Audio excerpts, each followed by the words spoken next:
अंत में मैं अपनी बात खत्म करता हूं और मैं सबसे अनुरोध करता हूं कि संविधान के दायरे में रहकर आप ग्वालियर के चैम्बर ऑफ कॉमर्स में आज एक सामाजिक समरसता का सम्मेलन हुआ है। ग्वालियर के हाईकोर्ट परिसर में डॉक्टर भीमराव अम्बेडकर की मूर्ति के पक्ष में तो हमारे साथ में है आज जो आयोजन हुआ है और अम्बेडकर की मूर्ति को जो लेकर विवाद है, कैसे लगता है कि विवाद ज्यादा बढ़ गया है? विवाद कुछ लोग कर रहे हैं। अगर हाई कोर्ट में, जो सुप्रीम कोर्ट में जब बाबा साहब की मूर्ति लगी है तो हाई कोर्ट में लगने में कोई आपत्ति नहीं होना चाहिए। कुछ लोग जानबूझ करके इस तरह की स्थिति पैदा कर रहे हैं सुमलिया जी, जो कि बहुत ही गलत है। जिस संविधान की धाराओं पर माननीय न्यायाधीश के सामने न्याय की बात करेंगे, उसी संविधान रचयिता के बारे में विरोध करना और नए नए शगुफे लाना, जिस तरह के वो लेके आते हैं उसी तरह का जिस तरह से वो देश की आजादी को 2014 बताते हैं ना, ऐसे ही वो BN राय को लाए, दूसरे को लाए। सच्चाई ये है कि उनके इस करने से संविधान निर्माण करने वाले निर्माता का काम है उसको रोक नहीं सकते। विचारधारा शुरू हुई, एक मनुवादी विचारधारा और एक अम्बेडकर वादी विचारधारा। ये वास्तव में जो समाज का जिस तरह का अपना स्वरूप है उसमें दलित वर्ग के साथ और पिछड़े वर्ग के साथ जिस तरह का अभी तक का रवैया रहा, ये कुछ लोग उस बात को फिर से उठाना चाह रहे हैं, जबकि देश की आजादी का जो मोटिव था, पूरा जो उद्देश्य रहा, वो उस हिसाब से सबको समानता और स्वतंत्रता वास्तव में यथार्थ में होनी चाहिए और उसके लिए ये प्रयास चल रहा है और उसी दिशा में हम बढ़ रहे हैं। क्या आपको ये लगता है कि जो इस प्रकार से आगे चल रहे हैं, एक पक्ष विरोध में है, एक पक्ष समर्थन में है, तो ऐसा वैमनस्यता नजर नहीं आ रही? नहीं है, वैमनस्यता है, लेकिन ऐसा है अगर सुप्रीम कोर्ट में अगर ये मूर्ति लगी है बाबा साहब भीमराव अम्बेडकर जी की, अगर ग्वालियर में या हाईकोर्ट परिसर में लगेगी, इन लोगों को उसका विरोध नहीं करना चाहिए, उस मूर्ति को लगने देना चाहिए और मूर्ति लगेगी तो लगती रहेगी। हमारे साथ में इसे जानना चाहेंगे कि आयोजन करना है तो अभी जो आप इस प्रकार से आयोजन हो रहा है, कांग्रेस ने इसको स्टैंड ले लिया है, तो क्या इसमें ये नहीं लग रहा कि सियासी संग्राम शुरू हो गया है? नहीं, देखिए, ये पहले सियासी संग्राम तो नहीं माना जाएगा। इस संविधान के निर्माता बाबा साहब अम्बेडकर ये देश दुनिया जानता है और ये तो इसमें तो बीजेपी को भी आना चाहिए। बीजेपी के नरेंद्र मोदी जी और बीजेपी पूरी पार्टी बाबा साहब को मानने के लिए कहती है कि हम सबसे ज्यादा बाबा साहब का अनुयायी हैं और बाबा साहब की प्रतिमा जहां नहीं लग पा रही है, कोर्ट की अवहेलना की जा रही है, तो इसमें तो बीजेपी के लोगों को भी आना चाहिए। अगर नरेंद्र मोदी आज प्रधानमंत्री बने हैं तो भारतीय संविधान बाबा साहब के कारण बने हैं, नहीं वो प्रधानमंत्री नहीं होते तो बीजेपी को भी आना चाहिए। कांग्रेस पार्टी नहीं, इसमें तो पूरे जितने भी संगठन हैं, सिर्फ बीजेपी RS को छोड़ करके पूरे के पूरे संगठन बाबा साहब को प्रतिमा लगाने की स्थापना होने की समर्थन में है, संविधान को मानने के समर्थन में है। अगर नहीं है तो सिर्फ बीजेपी की गंदी मानसिकता ये हमें दिखाने को मिल रही है, सिर्फ बीजेपी नहीं है। हमारे साथ राजकुमार जी भी हैं। अब जिस प्रकार से जो आंदोलन चल रहा है तो इससे कुछ लोग विरोध कर रहे हैं, इससे विरोध का कारण उनका जो है उसको कितना उचित मानते हैं? उनका विरोध है वो एकदम से अनुचित है।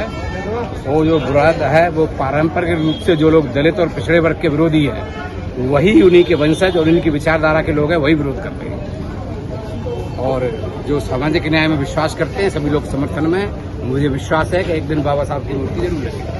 अभी जैसे इस प्रकार से जो विचारधारा चल निकली है तो कहीं न कहीं ऐसा लग रहा है कि टकराहट एक जातीय वैमनस्यता बढ़ रही है। नहीं, इस देश के अंदर जाति व्यवस्था ठीक अपनी, वैमनस्यता ठीक अपनी।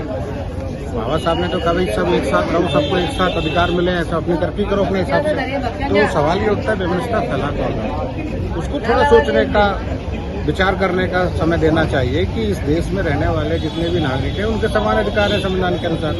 तो भाई वैमनस्यता का विचार कहाँ से उत्पन्न हो गया? संविधान में तो ऐसा लिखा ही नहीं। क्या मतलब जो दलित पिछड़ा आदिवासियों में क्या चेतना आ रही है? आप लोग कह रहे हैं चेतना आ रही है इसलिए वो विरोध कर रहे हैं? किस चीज का विरोध कर रहे हैं? मूर्ति लगाने का। दलित कहाँ कर रहे हैं? दलित नहीं, जो दूसरे लोग विरोध कर रहे हैं, जो अनुसूचित जाति जनजाति पिछड़ा वर्ग में चेतना आती जा रही है, इसलिए वो आगे ना बढ़े हैं आगे, इसलिए दूसरा पक्ष विरोध कर रहे हैं। नहीं, कितने लोग कर रहे हैं? 4 लोग। चार लोग मिलकर विरोध कर रहे हैं, पूरा समाज थोड़ी कर रहा है, देश थोड़ी कर रहा है। लेकिन 4 लोगों का विरोध ऐसा है कि प्रतिमा नहीं लग पाई। हम तो चाहते हैं कि और विरोध करें ताकि दूसरे देश है उनको समझ में तो आए कि यहाँ के लोगों की मानसिकता कितनी है। अभी 1.5 महीने में पूरा देश भर का आंदोलन उन्हीं के गलत कामों के कारण खड़ा हो गया। बाबा साहब पुनः खड़े हो गए उनके सामने और बाबा साहब का कर इतना छोटा नहीं है कि वो 4 लोग उसको जाके धूमित कर रहे हैं। मूर्ति तो एक सिंबल है, खतरा उनको है जो यहाँ पे जो संविधान पकड़ के वहाँ खड़े होंगे ना, खतरा उससे है, मूर्ति से थोड़ी। मूर्ति थोड़ी बोलती है, मूर्ति तो सिंबल है ना, मूर्ति बोलेगी ना चल के जाएगी। खतरा किस चीज से है? जो संविधान उनके बगल में है उससे खतरा है कि उनके सारे अधिकार जो रिजर्व थे कई साल सदियों से वो खत्म हो जाएंगे। खतरा ये है, खतरा बाबा साहब से थोड़ी है, बाबा साहब की मूर्ति से थोड़ी है, ये समझने की बात है। खतरा उससे है जो संविधान वहाँ पे आके खड़ा हो जाएगा और जो जातिवाद में विश्वास रखते हैं उनको सुबह आके उनकी शक्ल देखनी पड़ेगी, पैर छूने पड़ेंगे। समस्या ये है। उन्होंने कहा कि वो जातिवादी व्यवस्था को बनाए रखना चाहते हैं, इसलिए वो लोग विरोध कर रहे हैं। वो जातिवादी व्यवस्था को इसलिए बनाए रखते हैं क्योंकि उनका सनातनी धर्म का प्रचार है वो कम ना हो जाए। वो अपना धर्म प्रचार करना चाहते हैं। बाबा साहब से तो उनको हम लोगों के लिए जो बाबा साहब ने किया वो कभी कर नहीं सकते। अब वो हम लोगों को बहुजनों को कभी एक देख नहीं सकते। तो वो ये चाहते हैं कि इन बहुजनों को कमजोर बनाने का एक ही तरीका है कि बाबा साहब का विरोध शुरू करो। 4 आदमी के विरोध करने से क्या होता है? हमारा तो पूरा समाज एक हो गया, ये तो हमारे लिए खुशी की बात है। आप विरोध करो, तुम इतिहास हमें बताते हो हमारा। हम तो बाबा साहब ने इतिहास बनाया, तो हम तो इतिहास बनाने की दम रखते हैं। वो क्या हमारा इतिहास बदलेगी? विरोध करने वाले साहब ने करें एक वर्ग विशेष के चुनिंदा लोग, वर्ग विशेष के चुनिंदा लोग हैं, वो मनुवादी लोग हैं और वो जाति के घोर विरोधी हैं। उनके मन में जाति विरोधी वो भरी हुई है कि वो नहीं चाहते कि हम लोग आगे बढ़े। कहते हैं कि उन लोगों ने कहा कि हम लोगों को उन्होंने सब कुछ दिया, क्या दिया? सिर्फ गुलामी कराई ना। बाबा साहब ने जो दिया, हमारे अधिकार दिए, वो नहीं चाहते कि हम शान से जिए, हम अपने अधिकार से जिए। वो हमें झुका के रखना चाहते हैं, वो यही चाहते हैं कि हम हमेशा गुलामी करें, वो हमें स्वीकार नहीं है। आप काफी वरिष्ठ हैं और जो देश भर में जो माहौल चल निकला है अम्बेडकर की मूर्ति लगाने का और विरोध करने का, तो उसको कहाँ तक उचित मान रहे हैं आप? ये बात सिर्फ अम्बेडकर की नहीं है, ये जो आरएसएस है इसको समझने की आवश्यकता है कि आज़ादी के आंदोलन में इनका कोई योगदान नहीं है। आज़ादी के आंदोलन पे हमला करना है तो आज़ादी के आंदोलन के जितने भी आइकन हैं, जितने भी आदर्श पुरुष हैं, उन सब का जो है कि उन सब पे हमला करना बहुत ज़रूरी है। इसलिए जो है कि वो डॉक्टर आम्बेडकर हमला करते हैं क्योंकि जो न्याय की, सामाजिक न्याय की लड़ाई, उस लड़ाई को ख़त्म किया जाए। इसलिए जो है कि पिछले दिनों उन्होंने भगत सिंह पे हमला किया, उनको दोगला कहा, उनको बहुरूपिया कहा और इस तरीके से करके जो है कि वो जो क्रांतिकारी एक आंदोलन है जो है कि लुटेरों के राज को ख़त्म करना चाहता है, उस लड़ाई को ख़त्म करना चाहते हैं। ऐसे ही जो है कि ये जो इस देश के अंदर समरसता का आंदोलन है, गांधीवादी जो रास्ता है, इसलिए जो है कि वो अब 30 जनवरी शहादत दिवस को गौडसे का जिस तरीके से मेहमा मंडप होता है, ये इस बात का सबूत है कि भारत के ये जो लोग किस तरीके से जो है कि गांधी पर हमले कर रहे हैं और गौडसे को तो देशभक्त भी करार दे दिया उन्होंने। इसी सूरत में अब जो है कि वो लगातार नेहरू जी का चरित्र हनन कर रहे हैं और जहाँ तो मूर्ति लगने नहीं दी जा रही है, जो मूर्तियाँ लगी भी हुई हैं अम्बेडकर की, देश भर में उन मूर्तियों का खंडन हो रहा है, उनको तोड़ा जा रहा है। तो ये सारे ही जो महापुरुष हैं, उन महापुरुषों को खत्म करने की लड़ाई है। इसलिए इस सब के खिलाफ मिलकर लड़े जाने की जरूरत है। आरएसएस और भाजपा हाँ मनुवादी व्यवस्था को लागू करने, बिल्कुल सही बात है। अम्बेडकर की प्रतिमा लगना चाहिए और जो न्याय सम्मेलन हुआ है वो संवैधानिक रूप से सही है। अब जो विरोध कर रहे हैं उसमें कुछ नाम मात्र के 2-4 लोग हैं, वही तो विरोध कर रहे हैं और भी नहीं चाहते कि जो दलित पिछड़ा है, जो सदियों से पिछड़ा है, वो समान धारा से जुड़ा है।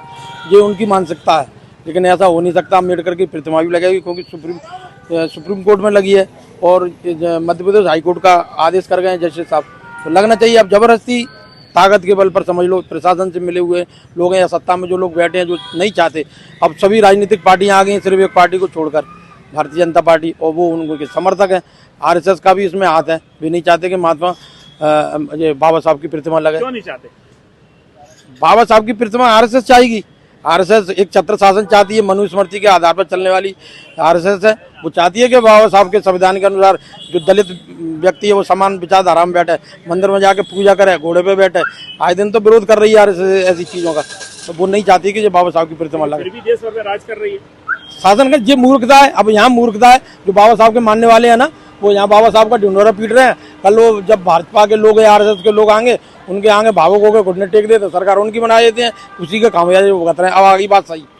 देखिए, कांग्रेस का नहीं, पूरे देश का स्टैंड एक ही है कि बाबा साहब इस देश के संविधान में बड़ा योगदान रहा है उनका स्थापना में।